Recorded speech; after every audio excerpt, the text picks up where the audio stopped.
Hey YouTubers, it's your boy the Visionary coming to you live with another episode of Fireside Chats Preludes. A lot of random topics. What's going on in the news? The whole shit in Libya. A lot of shit. Like it's been a string of things that's been happening over there. I want to talk about that mainly. First, the UN forces and the rebel forces in Libya are not like seeing eye to eye in certain things in terms of communication, because there's been a lot of instances where the UN forces have been like, as they're doing, the flyby zones and keeping the Gaddafi from out of the air, they've been like dropping bombs and killing rebel forces, and that shit's been fucked up.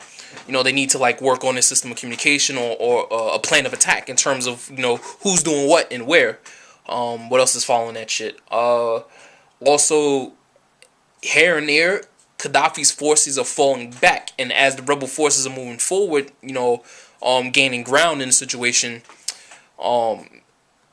Like Gaddafi's son is stepping forward, and he's like, you know what? I agree that there should be a regime change, and my father should step down. But since I'm in a high position in the government, I'll help you like negotiate a ceasefire if you let me keep my position in the government, and I'll help you oversee, a regime change. And I'm sitting there like, dude, your father's a monster. You know what I'm saying? Like, no one gives two shits about who you are. You need to get the fuck out of here. You know what I'm saying? Because what your father did, it's symbolic and it's going to fall on you, period. You know what I'm saying? Like, you need to step off. Like, I agree 100%. Like, if you read Machiavelli, and one of his books, it talks about how he tried to like give some advice to like new princes and new kings when they step into the role of ruler. And one of the concepts is, when you take over a new kingdom or you become a new sovereign of a new place, you have to get rid of the entire family that used to rule there. You know what I'm saying? Don't let them keep any positions, eradicate them, kill them off, exile them or something, because when that shit happens, if you leave people like that inside the royal family or inside the ruling class, shit can happen. Things can get corrupt. People can be persuaded to, go against you, so on and so forth. So you don't allow that shit to happen. Also, following that, Gaddafi himself is like sending letters to like Barack Obama, saying, "Yo, son, like I want a ceasefire, but I need to keep my head and I need to keep my dignity, so to speak." And Obama's like, "Yo, son, seriously, you ain't got no room to negotiate or to argue, and so on and so forth." Another thing that's funny about this whole situation is Hillary Clinton is going over there trying to help with the negotiations, and I find this funny that the unified UN forces that are over there, right? France and England recognize the ad hoc organization that they have, that the rebels have created for themselves, and they recognize that they give them legitimacy in the international community. But the U.S., along with Hillary Clinton speaking for us, doesn't recognize it as a legitimate organization, even though we're helping them, we're shooting missiles and blah blah, shooting machine guns and all that shit. And I find that kind of funny because along with that, American newspapers are kind of like trying to paint them like, oh, all of a sudden, terror. We have to watch our backs from them because you don't know if they're planning a terrorist attack against us or some random shit. Because the people who are part of the pro-Gaddafi regime are part terrorists or some random shit. And I'm like, what the fuck? Where the fuck is this coming from? Like, are you freaking serious? Like, on some real shit. Like, this is mad random. And I'm sitting there like, I think what's happening is they want to be in charge of who is going to be put in place to be the next president of Libya. I really do think so, because the fact that they're not, if you give, legitimacy to this ad hoc organization, you're going to have to like set up shop and be like, yo, we support this guy in this group that's already, instead of someone you picked that's from the outside or someone that no one knows. You know what I'm saying? I think they want to like keep the initiative on their side before they like recognize these people for anything. So, yo, keep your eyes on that, because that's some funny shit. Like, out of all that, that's the funniest thing. Like, we're not recognizing this ad hoc group as the next like ruling class in Libya or something, because they need a government. Once you take out his cabinet, once you take out Gaddafi, his son, and his cabinet, they have almost like no ruling class, and they need to like install some type of democracy or some shit like that. What else has been like bothering me?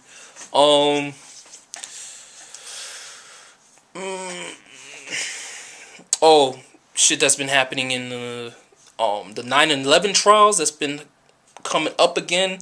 I don't know why we're still talking about that. That shit was like in 2005 and 6. The problem was the courts were like, we don't think that these people should be trialed in a civilian court. We don't think the American people want them to be on American soil when they trial them. So, you know, we that's the biggest problem. Now they're bringing it back up, saying, oh, we're having a difficult time trying to figure out if we should try him again in the civil court or the military court. You should try him in the military court because he comes from another country and he's an enemy of war. That's pretty much what it is. Like, why the fuck are you like arguing about this shit? It's real simple. You know the dude did it. You have proof he did it. The guy admits that he did the shit. You know, why are we going back and forth? You shouldn't even give him a trial. Just shoot him in the fucking head, be done with it. Or an old dude's like, I don't know. This shit is just like kicking up like a media storm for no reason. It serves no fucking purpose whatsoever. What else I want to talk about? Oh yeah, the Wisconsin, Michigan situation with the new legislation that's being passed. That is also kicking up a new storm of rallies that are going off across America. And what's happening is that the proponents, the people who are like the leaders of the certain organizations that are going out promoting the rallies, and one particular, let me see, I think I have the name somewhere. I'm trying to find out. I think the organization's name is We Are One, and they've found a way to link the civil rights movement that Martin Luther King was like the proponent of. And they try to say, like, and I found this funny because I'd never really noticed this. They try to say that, you know, as he was a civil rights leader and a proponent for civil rights, he was also worried about, and he also fought for human rights in general, it doesn't matter what race, blah, blah, blah.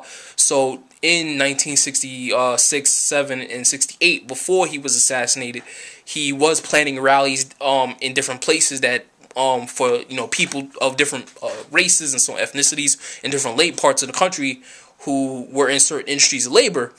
And I'm like, this is like the first time I've ever heard this shit.